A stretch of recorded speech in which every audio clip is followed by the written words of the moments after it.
Assalamualaikum warahmatullahi ta'ala wabarakatuh.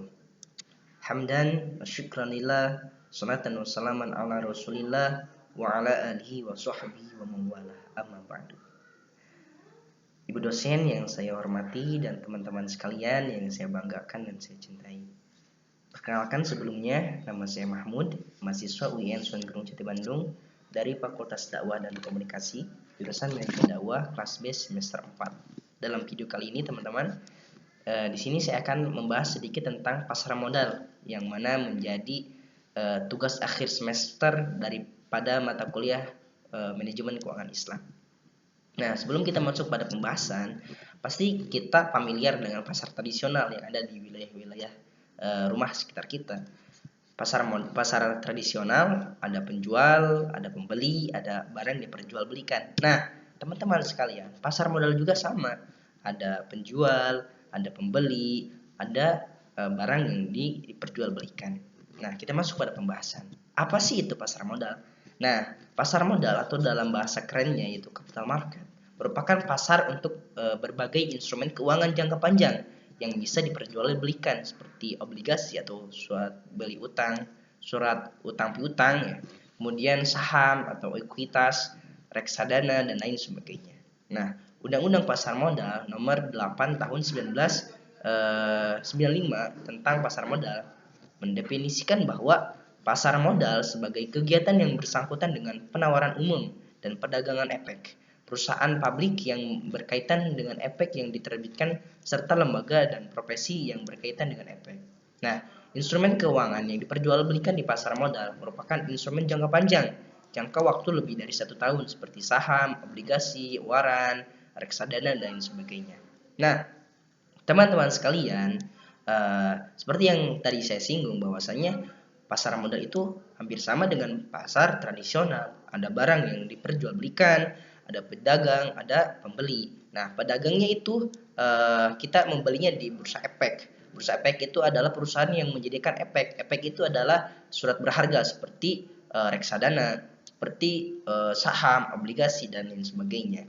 Nah, bursa efek itu sendiri dari mana mendapatkan surat berharga itu atau instrumen keuangan itu, yaitu dari perusahaan-perusahaan yang sudah go public yang menjual saham mereka, yang menjual surat obligasi mereka seperti itu. Nah, dalam perkumpulan perusahaan tersebut ada suatu perusahaan sekuritas itu go public yang menjual efeknya itu. Efeknya itu adalah saham, obligasi dan sebagainya. Nah, kemudian sejarah perkembangan pasar modal di Indonesia. Di sini saya mengambil dari buku Efek Tinggi yang dikeluarkan oleh Engineering for and Effect Handle pada tahun 1939 tentang jual beli efek, yang mana dalam buku itu dijelaskan bahwasanya jual beli efek telah berlangsung sejak 1880, namun dilakukan tanpa organisasi resmi, sehingga catatan tentang transaksi tersebut tidak lengkap. Nah, baru pada tanggal 14 Desember 1912, Amsterdams Effectenbeurs mendirikan cabang bursa efek pertama di Batavia, itu dengan nama Engineering for the Effect Handle, atau dalam bahasa Indonesia diartikan sebagai Asosiasi Perdagangan Efek. Pada awal pendiriannya, bursa efek itu hanya memperjualbelikan saham dan juga obligasi. Nah, dalam perkembangannya sendiri, teman-teman, sangat panjang sejarah pasar modal di Indonesia. Ada pasang surutnya, ada tutup bukanya, seperti pada tahun 1914 yang ditutup karena Perang Dunia ke-1. Kemudian dibuka lagi 1918, kemudian ditutup lagi 1929, kemudian dibuka lagi 1940 dan lain sebagainya. Nah, hampir 3 kali penutupan buka tutup di pasar modal di Indonesia ini. Baru pada tahun 1987 sampai 1988, sekitaran waktu tersebut pasar modal di Indonesia berkembang pesat karena sistem yang telah diperbaiki dan transaksi yang sangat baik menjadi daya tarik tersendiri, maka berkembang pesatlah pasar modal di Indonesia. Nah, dan perusahaan pertama yang masuk pada perusahaan sekuritas Indonesia pada pasar modal yaitu PT Semen Cibinong, itu yang pertama kali. Nah, kemudian Teman-teman sekalian, pendirian cabang Bursa Efek di Jakarta itu disebabkan karena pada awal abad 19 berbagai perkebunan di Indonesia sedang dibangun secara besar-besaran. Nah, otomatis pihak Belanda memerlukan dana modal yang besar. Nah, oleh karena itu, salah satu upaya untuk mencari modal itu yaitu dengan menjual saham-saham mereka, yang mana modal yang didapat itu dari investor pada waktu itu dari orang-orang Eropa dan orang-orang Belanda yang mempunyai penghasilan di atas rata-rata, dan juga ada beberapa orang Indonesia. Seperti itu, teman-teman.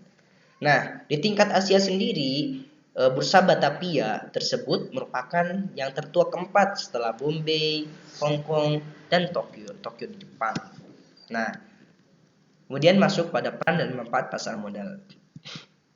Tentu pasar modal itu sangat banyak manfaatnya di bidang ekonomi Indonesia, ekonomi dunia bahkan.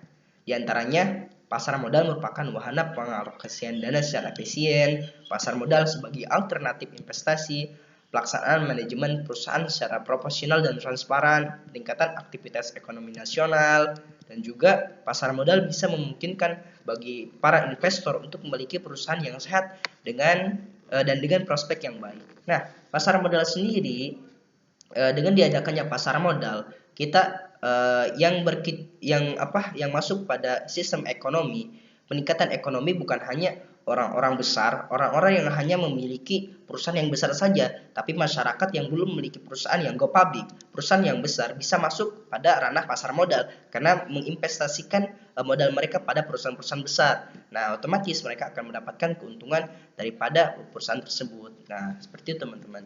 Kemudian pelaku pasar modal. Pelaku pasar modal diantaranya ada emiten atau badan usaha yang menerbitkan saham untuk menambah modal, atau menerbitkan obligasi untuk mendapatkan utang dari para investor di bursa efek. Bursa efek adalah tempat penjualan efek. Efek itu adalah instrumen keuangan, ya, instrumen keuangan berharga. Nah, kemudian perantara emisi meliputi 3 pihak: penjamin emisi, angkutan publik, dan perusahaan penilai. Kemudian ada badan pelaksana pasar modal, badan yang mengatur mengawasi jalannya pasar modal, termasuk mencoret emiten atau delisting dari lantai bursa dan memberikan sanksi kepada pihak-pihak yang melanggar peraturan pasar modal.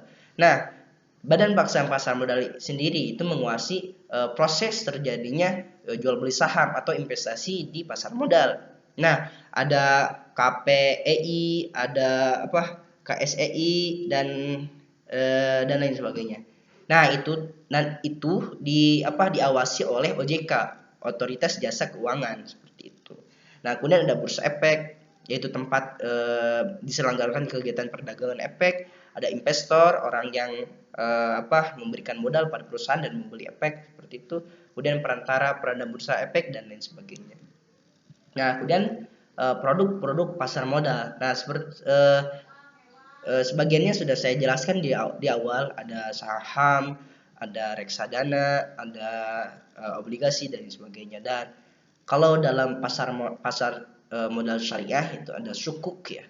Sukuk adalah obligasi yang bersifat syariah, seperti itu. Kemudian karakteristik pasar modal.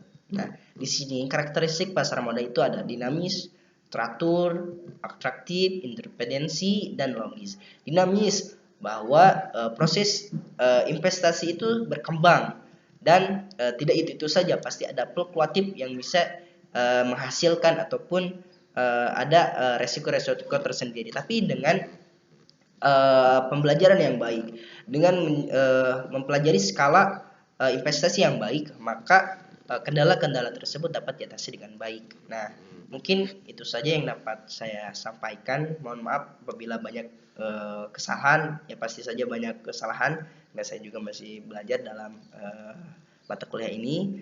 Mohon maaf apabila ada kata-kata yang salah. Akhirul kalam, wassalamualaikum warahmatullahi taala wabarakatuh.